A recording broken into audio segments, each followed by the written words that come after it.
नमस्कार दोस्तों, जय जोहार। मैं कौशल तिवारी और बिहनिया संजय में आपका स्वागत है। छत्तीसगढ़ में सत्ता किसकी बनेगी?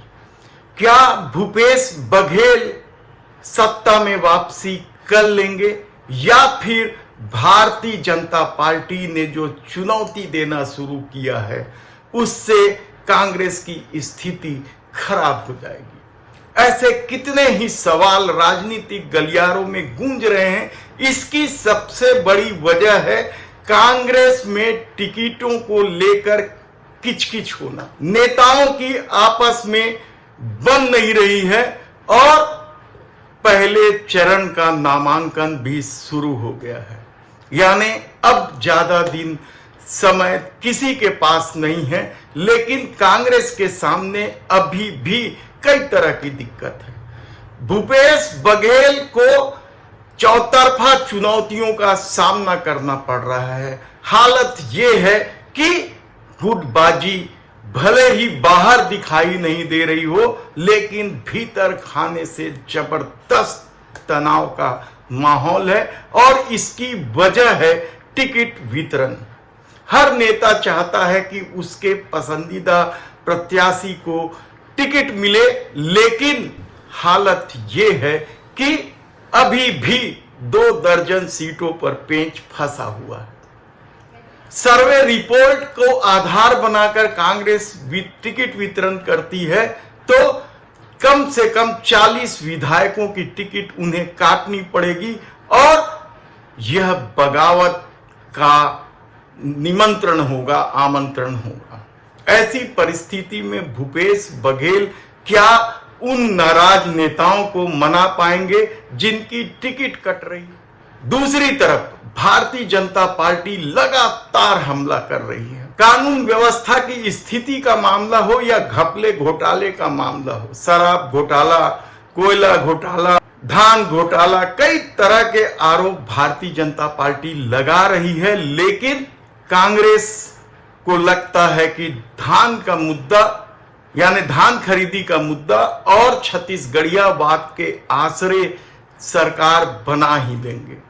ऐसी परिस्थिति में क्या आने वाले दिनों में कांग्रेस और कमजोर होगी? कहना मुश्किल है, क्योंकि भारतीय जनता पार्टी ने जिस तरीके से टिकट वितरण किया है वह रमन सरकार के 15 साल को याद दिलाने वाला टिकट वितरण किया है।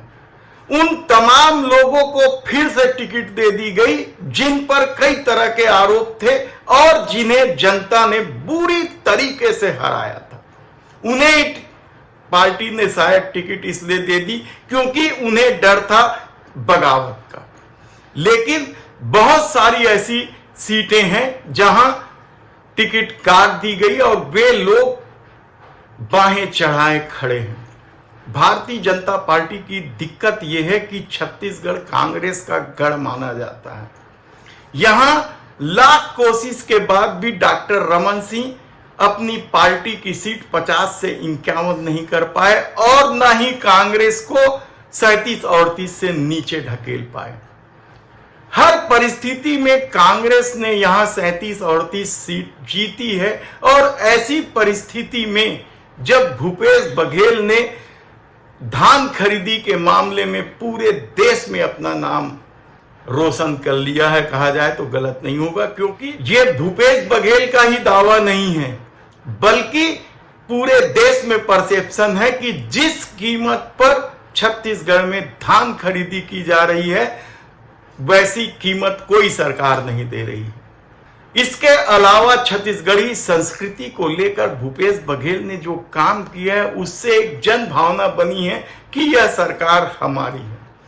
लेकिन भारतीय जनता पार्टी ने जिस तरीके से घपले घोटालों और भूपेश सरकार की कमियों को उजागर किया है उसका जवाब भी कांग्रेस को देते नहीं बन रहा है। हालत यह है कि हर मुद्दों का जवाब भूपेश बघेल को ही देना पड़ रहा है और ऐसी परिस्थिति में क्या चुनाव में उतर रही कांग्रेस के सामने या भूपेश बघेल के सामने किस तरह की चुनौती है? कई तरह की चुनौती है। आप यदि सिलसिलेवार देखें तो सबसे बड़ी चुनौती तो कोल घोटाला परिवहन घोटाला और अपने ही लोगों को रेवड़ी बांटने का जो आरोप है उससे भूपेश बघेल कैसे निपटेंगे। दूसरी जो बड़ी चुनौती है वह है कार्यकर्ताओं की नाराजगी। बड़ी संख्या में कार्यकर्ता और नेता नाराज है क्योंकि इन 5 सालों में उन्हें ज्यादा कुछ नहीं मिला। उम्मीद बहुत ज्यादा थी लेकिन भूपेश बघेल क्या उस उम्मीद में खरे नहीं उतर पाए और इसी वजह से निचले स्तर में कार्यकर्ताओं की नाराजगी बढ़ी है। क्या वे उसी मन से काम कर पाएंगे जो उन्होंने 2018 के चुनाव में काम किया था। यह सबसे यही वजह भूपेश बघेल के लिए सबसे बड़ी चुनौती। इसके अलावा छोटे छोटे पार्टियों की जो चुनौती है, सर्व आदिवासी समाज की जो चुनौती है, गोंडवाना गणतंत्र पार्टी है, जोगी कांग्रेस है, बहुजन समाज पार्टी है और इस बार तो आम आदमी पार्टी ने भी बड़ी जोरदार तैयारी की है। और कहा यह जा रहा है कि ये जितनी भी छोटी पार्टियां हैं वे कांग्रेस का ही वोट काटेंगे। लेकिन कांग्रेस की रणनीति यह है कि सत्ता विरोधी वोट भारतीय जनता पार्टी को न मिले और इन पार्टियों को मिल जाए ताकि कांग्रेस आसानी से सरकार बना ले। लेकिन इससे भी भीतर, पार्टी के भीतर इन चुनौतियों के अलावा आने वाले दिनों में जब भारतीय जनता पार्टी अपना पूरा केंद्रीय नेतृत्व, पूरा मोदी सरकार को छत्तीसगढ़ में उतार देगी तो क्या उसका मुकाबला कांग्रेस कर पाएगी? ऐसे कितने ही सवाल है। हालांकि यह परसेप्शन बना हुआ है कि कैसे भी हो सरकार तो रिपीट हो ही जाएगी, भूपेश बघेल की सत्ता में वापसी हो ही जाएगी। इस परसेप्शन को तोड़ना भी भारतीय जनता पार्टी के लिए चुनौती है। देखना है कि सूची आने वाली है। कहा जा रहा है कि नवरात्र के पहले दिन सूची आ जाएगी। कितने लोगों की सूची आएगी, किन की टिकट कट रही है, यह देखना है। उसके बाद ही समझ में आएगा या पता चल पाएगा कि कांग्रेस कितने सीट जीत रही है। धन्यवाद।